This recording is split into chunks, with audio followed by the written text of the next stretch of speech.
তো শুভেন্দু অধিকারী সুকান্ত মজুমদার কি আপনার কাছে টিপস চাইলেন এবার বা একটা ফোন করে জানতে চাইলেন দিলীপ দা এভাবে এগোচ্ছে সব ঠিক আছে কি? আমার সঙ্গে আমাকে নাম ঘোষণা হয়েছে যেদিন রাত্রে, পরের দিন আমি বর্ধমানে পৌঁছে গেছি। 1.5 মাস চোখ কান বন্ধ করে লড়াই করেছি, কোনদিকে তাকাইনি, জিজ্ঞেস করিনি টাকা দেবে কিনা, কত দেবে, কি হবে, লড়েছি আমি। আর আপনাদের আমি বলি 1 মাস আমি প্রচার করেছি, কোনো রাজনীতিক প্রচার করিনি, রাজনীতিক প্রচার করিনি, ভোট দাও কাউকে বলিনি। 1 মাস 1 পয়সা খরচা করিনি। সারা ভারতবর্ষে কেউ নির্বাচন করতে পারবে না, যারা গেছে দেখেছে। যখন আমি নমিনেশন করলাম 24 তারিখ আর গেছিলাম 25 তারিখ ওখানে। গো ব্যাক স্লোগানও তো দেওয়া হয়েছে আপনাকে, সে তো দিতেই হবে। দিলীপ ঘোষের পাবলিসিটি তো ওরাই দিয়েছে, আমি কেন পয়সা খরচা করবো? নেগেটিভ পাবলিসিটি তো তাই হয়, পার্টির লোক গো ব্যাক বলে নেগেটিভ হয়। আমার বিরোধীরা যদি গো ব্যাক না বলে দিলীপ ঘোষ নেই তা কিসের? আমি যাবো, ঝগড়া হবে না তো আমি যাবো কি জন্য? নিউজ হবে না। আপনাকে সত্যি আজকে বলে দিই, যেদিন গন্ডগোল হলো ভোটের দিন, একটা অবধি 22টা গাড়ি আমার সঙ্গে মিডিয়ার ঘুরছে, আর এখান থেকে আপনাদের টিমও গেছে। হ্যাঁ কিছু ঘুরে ঘুরে ক্লান্ত। দিলীপ দা তো কিছুই হলো না, বলে হবে রে ভাই, দেরি করছো কেন? ঠিক জায়গায় পৌঁছেইনি এখনো। কারণ করবোটা কি, রাস্তায় একটা লোক নেই, ঝগড়া করার লোক নেই। একটা বাজারে চা খেতে গেলাম, বন্ধের দিন যেমন হয়, দোকানদার আছে আর দোকান খোলা আছে, একটা লোক নেই। সাতগেছিয়া কিন্তু আমি বসলাম, 150 লোক এসে গেল কোথা থেকে। চা খেলাম, আড্ডা মারলাম, হাত দেখিয়ে যাচ্ছে, দাদা দিয়ে দিচ্ছি কিন্তু, সবাই দেখিয়ে যাচ্ছে। আর তারপর ওই ঘটনা হলো। ঘটনাটা সামান্য, আমি যে দরজা বন্ধ করে চলে আসতাম, কতদিন পেছনে হাতি চলে বাজার তো কুত্তা ভুকে হাজার রোজ হয়। আমি ঝগড়া করিনি, আজ তো ঝগড়া করতেই হবে, নাহলে খবর হবে কী করে? আমার পেছনে 22টা গাড়ি আছে, তারা তো সকাল থেকে ক্লান্ত হয়ে গেল, কিছুই পাচ্ছে না। তা আমি বেরোলাম, তখন চেঁচাচ্ছিল, তা আমি যা করার করলাম। এই মিডিয়ার ডার্লিং হতে কি দিলীপ ঘোষ দলের কাছে কিছু হারিয়েছেন? না না, দলও কিছু হারায়নি, আমিও কিছু হারাইনি, সবই পেয়েছে। মিডিয়া যদি আপনাকে নিউজ না করে, আপনি রাজনীতি করবেন কি করে? মিডিয়া আর পলিটিক্স তো দুটো গায়ে গায়েই চলে। কারণ পলিটিশিয়ানরা মিডিয়াকে ভয় করে অনেকে, আর মানুষ পলিটিশিয়ানকে ভয় করে। আমি এ দুটোর উল্টো। আমি আপনাকে চ্যালেঞ্জ করতে পারি, আমার পার্টির লোক বা আমার সাধারণ মানুষ যেমন সেলফি নেয় আমার সঙ্গে, অন্য পার্টির লোকেরাও সেরকমই সেলফি নেয়। যারা কোনো পার্টি করে না সাধারণ মানুষ, তারাও সেলফি নেয়। কেন? কারণ আমাকে লোকেরা অ্যাকসেপ্ট করে।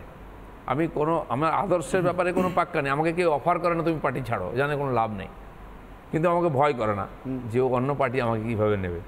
যে কোনো পার্টির কর্মী লোকেরা এসে আমার সঙ্গে দেখা করে, কথা বলে, আমি লোকের বাড়িতেও চলে যাই। কলকাতার শিক্ষিত যারা উঁচু উঁচু ফ্ল্যাট বাড়িতে থাকেন, যারা পার্কস্ট্রিটের রেস্তোরাঁতে যান, যারা কবিতা উৎসবে যান, তারা তো দিলীপ ঘোষকে একটু খাটো চোখে দেখে না। তাদের সঙ্গে তো সাধারণ মানুষ, এই কাপের মধ্যে যদি গরুর দুধ থাকে, তার মধ্যে আপনি সোনা খোঁজেন। হ্যাঁ, আমি তো সোনাই খুঁজবো। ওই কাপে, তাদের কাপে কি থাকে আপনি জানেন? আমি জানি। আর আমার কাপে তো অবশ্যই দুধ থাকবে, এতে কোনো সন্দেহ নেই। কবিতা পড়েন? আমি যাদের কথা বলছেন তাদের আমি বারবার প্রশ্ন করেছি, আপনার চ্যানেলে আজ বুদ্ধিজীবী বলে কাউকে ডেকেছেন গত 1 বছরে? বলুন তো। বুদ্ধিজীবীটা কি? আমি স্বর্ণালী জানি না বুদ্ধিজীবী ব্যাপারটা। আপনি একদিন লাইনে আছেন, জানেন না বুদ্ধিজীবী? চ্যানেলে তো আলো করে বসে থাকতেন বুদ্ধিজীবী। আজ কোনো চ্যানেলে বুদ্ধিজীবী নামে কেউ আসে কি? না। কেন আসে না? দিলীপ ঘোষের জন্য। আমি চ্যানেলে দাঁড়িয়ে বলছি, দিলীপ ঘোষ বুদ্ধিজীবী তখন ওরা উড়িয়ে দিয়েছে। বুদ্ধিজীবী মানে চোর, বুদ্ধিজীবী মানে মিথ্যাবাদী, বুদ্ধিজীবী মানে ধান্দাবাজ। এটা আমি প্রমাণ করেছি। বাংলায় কোনো বুদ্ধিজীবী নেই আজকে। এরকমভাবে কথা বলেন কি করে? অনেকের তো মাথা গরম হয়ে যায়। জানি গরম হয়। দিলীপ ঘোষ কথা বলে মাথা গরম হবে না হয় নাকি? পেটও খারাপ হয়ে যাবে। কারণ কি, এই কথাগুলো, এই যে ইউটিউবে তৈরি করা হয়েছিল মানুষকে বোকা বানাবার জন্য, দিলীপ ঘোষ তার বিরুদ্ধে বলেছে, দিলীপ ঘোষ তার জন্য লোক স্বীকার করেছে।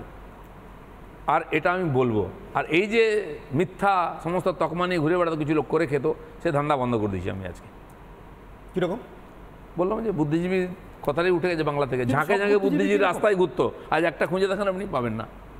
আর কেউ ডাকেও না বুদ্ধিজীবী বলে, তাকে গালাগালি দেবে। তাহলে আচ্ছা দিলীপ দা, একটা কথা আমার হট করে মনে পড়লো, আমি সবুজ পাঞ্জাবি পড়েছি, পুরো রংচঙের ব্যাপার, চুলে কলপ করেননি কেন?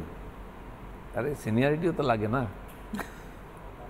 মানে আপনি তো এমনি সিনিয়র, আবার চুলে কলপ করে আরও লাগবে। শুনুন, একজন গরু কিনতে গেছিল বাজারে, তো অনেক গরুর দাম করছে, দরদাম করতে করতে একটা গাই আর কি জিজ্ঞেস করেছে এই গরুটার দাম কত? রোগা পাতলা মতো, তো দাম বেশি বলেছে। জেনারেল গরু, যে গরু দুধ দেবে 10 কিলো 12 কিলো, তার যা দাম হচ্ছে 30,000, ওর বলছে 35,000। তো বলছে কত দুধ দেবে? বলে না, দুধ দেবে না, এটা কোনো বাচ্চাই হয়নি কোনোদিন। তারপরে বলে ক্যারেক্টারের একটা দাম আছে, তো সিনিয়রিটির একটা দাম তো আছেই। আপনি দুধ দুইয়েছেন? দুয়েছি, শখের দুয়েছি, কারণ বাড়িতে গরু মোষ চিরদিন ছিল। আমি তো ছোটোবেলা থেকে বাড়ির বাইরে, আমার বাড়িতে গরুর বাচ্চা হলে মার একটা চিঠি আসবে, এই গরুর বাচ্চা হয়েছে, মোষের বাচ্চা হলে চলে আয়। তো মোষ যখন দুধ দেবে প্রথম সেই দুধের দই হবে, দুধটা কেটে যাবে গরম করলে, তারপরে প্রথম ছানা হবে, 3-4 দিন, তারপরে 5-7 দিন সেটা দই হবে, তারপরে সে দুধটা খাওয়া হবে, ঘি ইত্যাদি হবে।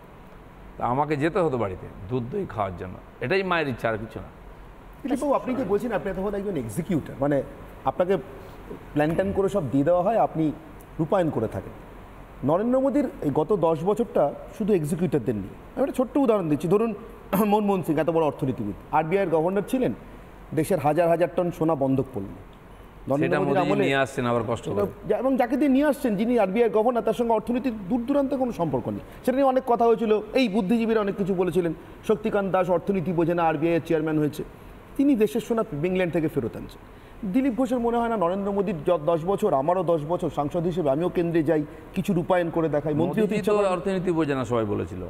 আজকে আমাদের অর্থনীতি বিশ্বের মধ্যে সবচেয়ে গতিময় অর্থনীতি, সেই 2 ট্রিলিয়ন থেকে আজকে 4 ট্রিলিয়ন হয়ে গেল আমাদের অর্থনীতি। কিন্তু মোদিজি অর্থনীতি বোঝেন না, ওনার লোকেরা বোঝে না, এরা তো রাম মন্দির বোঝে। এটা দেখি কেউ কোনো একটা কাজ করার জন্য জন্মেছে, কে বললো? নিজেরা একটা তকমা লাগিলে আমি স্পেশালিস্ট, ইচ্ছা করে না। এক্সিকিউটিভ দিলীপ ঘোষের মন্ত্রী হতে ইচ্ছে করে না, মন্ত্রী হওয়ার ইচ্ছা নেই, নেতা হওয়ার ইচ্ছা নেই। আমি সাধারণ মানুষ ছিলাম, এখনও সাধারণ মানুষ আছি, সেই জন্য লোকে আমাকে স্বীকার করে। যারা মন্ত্রী হওয়ার জন্য জন্মেছে অনেকেই হতে পারে না, সারা জীবন ওই অপেক্ষায় কাটিয়ে দেয়। নেতা হতে গিয়ে বিবেকানন্দ বলেছেন, নেতা হতে যেও না, অনেক জাহাজ ডুবেছে নেতা হতে।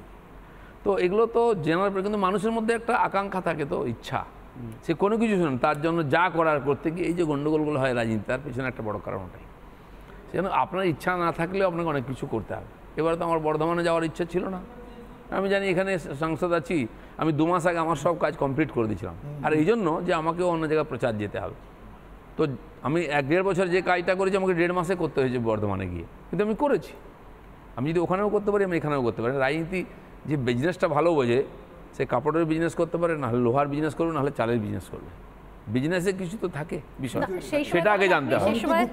যারা বিজনেসম্যান আমাদের এখানে, বিশেষ করে মারওয়াড়িরা দেখবেন, হঠাৎ দেখছি দোকান পাল্টে গেছে, বিজনেস চলছে। না, যে মন্ত্রগুপ্তির কথা বলছিলাম, যেটা স্বর্ণালীর একে কথা বলছে, মন্ত্রগুপ্তিটা কি? সেটা সব বলা যাবে না, তাহলে আপনারা সব ছেড়ে রাজনীতিতে চলে আসবেন।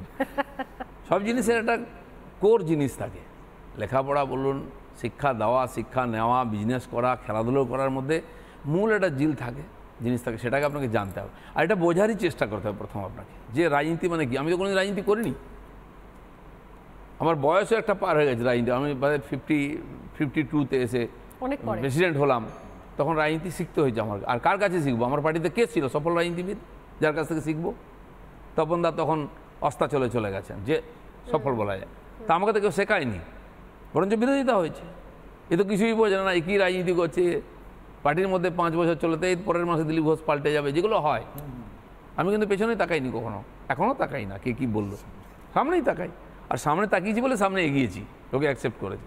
এগুলোকে আপনাকে বাদ দিয়ে এগোতে হবে, কখনো কারো কথার উত্তর দিই না আমি, এগোতেই হবে। এ বাধা আসবেই, আমাকে নিয়ে অনেক চর্চা, এই তো আপনাকে সরিয়ে দেওয়া হলো।